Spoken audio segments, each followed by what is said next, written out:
100% a satanic organization, and what I'm going to share with you is honestly going to blow your mind. When you're researching the occult origins of NASA, you're going to find this wild blend of Disney, Freemasonry, Nazi intelligence, and Satanism. Walt Disney played a massive role in brainwashing the masses into believing in space travel. And Jack Parsons, founder of NASA's Jet Propulsion Laboratories, was a sex magic-obsessed dark occultist, heavily into Satanism.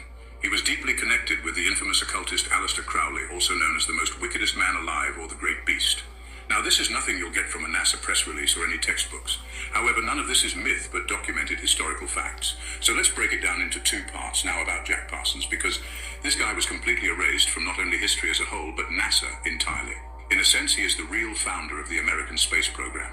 He wasn't just a rocket engineer, but a Thelemite occultist, a devoted student of Aleister Crowley and a high-ranking member of Crowley's organization, the OTO, the Ordo Templi Orientis, which was, honestly, one of the most satanic groups of the last century.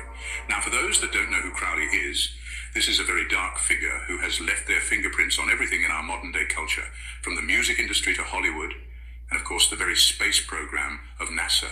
Now Parsons was named the chosen successor of Crowley and literally declared himself the Antichrist, running sex magic cults, performing arcane rituals and ceremonies to summon spirits. He'd also partnered with the likes of L. Ron Hubbard, notorious sci-fi author and founder of the religious cult of Scientology.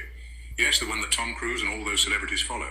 And they would later conduct these rituals and had a weird sex triangle between each other and some lady friends. In short, Parsons was obsessed with many things. But more importantly was getting rocketry into space, which he saw as very spiritual in accordance to his occult beliefs. He'd later die in a mysterious explosion and be completely omitted from the historical origins of NASA. However, they'd still honor his role in their ritualistic conception by naming a moon crater after him and naming their rockets after pagan gods. Apollo, Artemis, Saturn, and so on. Alright, so let's get into Walt Disney and the Nazis' role. So after World War II, which was a false event manufactured by the elite to reset the world order, the US would launch Operation Paperclip, a secret program smuggling in thousands of Nazi scientists. Their war crimes would not only be erased, but they'd be rewarded into high-ranking positions into US government-sanctioned programs such as NASA. That's something you don't learn in school. So enter Werner von Braun, top Nazi rocket engineer under Hitler himself, suddenly rebranded as America's golden boy space pioneer. What does Werner von Braun do, right?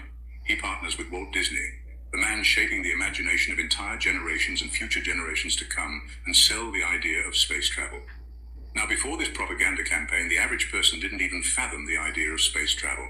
They would use cartoons and documentaries to create their script for a new religion, space worship.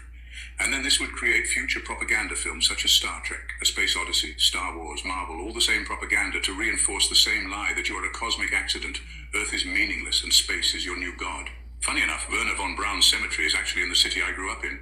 And it's interesting, he has a specific verse on his tombstone. Psalms 19:1, the heavens declare the glory of God, and the firmament showeth his handiwork. Yeah, there's nothing to see there, I'm sure.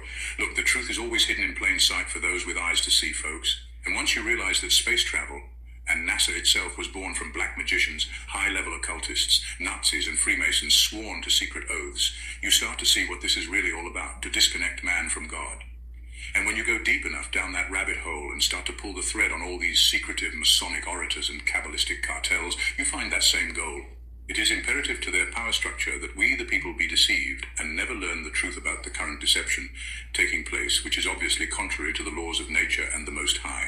To them, the masses must be deceived with every facet of reality, starting with the very ground they walk upon. You can lead a sheep to water, but you